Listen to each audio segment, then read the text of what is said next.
ये है talks news network और आप देख रहे हैं पॉलिटॉक्स, राजनीति का कच्चा चिट्ठा। संसद के शीतकालीन सत्र के दौरान हर रोज जनहित के नए नए मुद्दों को लेकर केंद्र सरकार को सचेत कर रहे राष्ट्रीय लोकतांत्रिक पार्टी के सुप्रीमो व नागौर सांसद हनुमान बेनीवाल ने मंगलवार को लोकसभा में नियम 193 के तहत नशीले पदार्थों के सेवन की समस्या और इस संबंध में सरकार द्वारा उठाए गए कदमों से जुड़े विषय पर हुई चर्चा में भाग लिया। चर्चा में सांसद बेनीवाल ने देश में बढ़ते अवैध नशे के कारोबार और युवाओं में बढ़ती नशे की लत से जुड़े मामलों में गहरी चिंता व्यक्त की है। सांसद बेनीवाल ने सदन में कहा कि नशीली दवाओं का दुरुपयोग और मादक द्रव्यों का सेवन देश के लिए बहुत बड़ी समस्या बन चुका है और इसे रोकने के लिए हमारे पास कई अनिवार्य कानून होने तथा मौजूदा कानूनों में कुछ कमियां तथा कार्यान्वयन की कमी के कारण मादक पदार्थों पर प्रभावी रूप से लगाम नहीं लगा पा रहे हैं, जो सरकारों तथा सिस्टम के लिए बहुत बड़ी चुनौती है। इस दौरान सांसद बेनीवाल ने मोदी सरकार से सवाल करते हुए कहा कि सरकार से पूछना चाहता हूँ, माननीय सर्वोच्च न्यायालय ने बचपन बचाओ आंदोलन बनाम भारत संघ और अन्य में नशीली दवाओं के दुरुपयोग के संबंध में मादक द्रव्यों के सेवन पर एक राष्ट्रीय कार्य योजना बनाने तथा नशीली दवाओं के दुरुपयोग से प्रभावित बच्चों को परामर्श और पुनर्वास की आवश्यकताओं को लेकर जो सुझाव दिए, जिस पर अब तक क्या क्रियान्वयन किया गया। मार्च 2022 में लोकसभा में एक सवाल के जवाब में सरकार ने जवाब दिया, उसकी तरफ सदन का ध्यान आकर्षित करते हुए बताना चाहता हूँ कि 2018 के दौरान NDDTC एम्स नई दिल्ली के माध्यम से भारत में नशीली पदार्थों की प्रमात्रा और पैटर्न पर किए गए राष्ट्रीय सर्वेक्षण के अनुसार 10 से 17 वर्ष आयु के बच्चों द्वारा विभिन्न नशीले पदार्थों का किए जाने वाला सेवन से जुड़े जो आंकड़ा है बहुत चिंताजनक है। मोदी, ये बात मैं इसलिए बोल रहा हूँ कि किसी भी राष्ट्र की वास्तविक शक्ति वहाँ के युवक की होता है और जब देश का।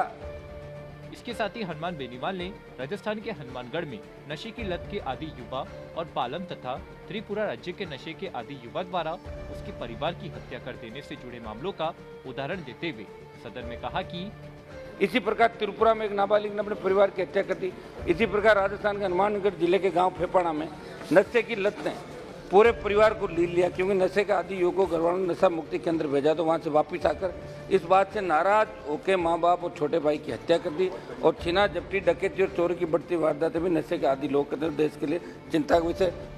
सांसद बेनीवाल ने राजस्थान के सीमावर्ती जिलों गंगानगर और हनुमानगढ़ में बढ़ रही तस्करी का उदाहरण देते हुए कहा कि केवल मेरे राज्य राजस्थान की बात करूं तो पिछले 3 वर्षों में केवल राजस्थान में नारकोटिक्स केसेस 45.42% बढ़ गए। ध्यान देने वाली बात यह कि नारकोटिक्स मामलों में सबसे ज्यादा मामले राजस्थान के सीमावर्ती, 1 मिनट में समाप्त कर रहा हूं, सीमावर्ती जिलों गंगानगर हनुमानगढ़ में, जिससे ये प्रतीत होता है कि अंतर्राज्यीय ड्रग तस्करी आज चरम पर है। समझ मुझे राजस्थान के युवा बहुत तेजी से सिंथेटिक ड्रग्स में, ये मेरा लास्ट टॉपिक के साथ ड्रग जिसमें MD जिसको बोलते हैं MDMA भी आता की चपेट में आते जा रहे हैं, जो हमारे भविष्य को खतरे में डाल रहा है। लेकिन दुख से बताना पड़ रहा है कि इस समय पूरे प्रदेश में अन्य ड्रग्स की तुलना में सिंथेटिक ड्रग्स की बड़ी खेप पहुंच रही है। इसके साथ ही सांसद बेनीवाल ने बड़ा बयान देते हुए कहा कि सबसे पहले उपाय ये हो कि पॉलिटिकल पार्टियां ये तय करें कि नशे के कारोबार से जुड़े व्यक्ति को पार्टियां टिकट नहीं देगी, तो ये अपना आप काम हो जाएगा। आधा काम देश के अंदर यहीं से शुरुआत की जाए, क्योंकि ऊपर से शुरुआत होती है वही नीचे जाती है। मैं तो एक निवेदन ये भी करूंगा पॉलिटिकल पार्टियों से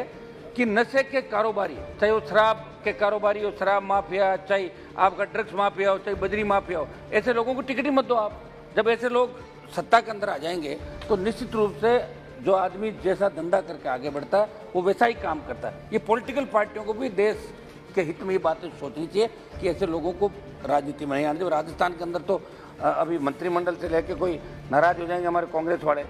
20 से ज्यादा विधायक और मंत्री जो नशे का कारोबार, दारू का, बजरी का, डोडे का काम करते तो सारे मंत्रिमंडल में बैठे हैं। ये दुर्भाग्य है, मेरी बात, ये दुर्भाग्यपूर्ण बात है। पॉलिटॉक्स ब्यूरो, जयपुर। ये है टॉक्स न्यूज नेटवर्क और आप देख रहे हैं पॉलिटॉक्स, राजनीति का कच्चा चिट्ठा।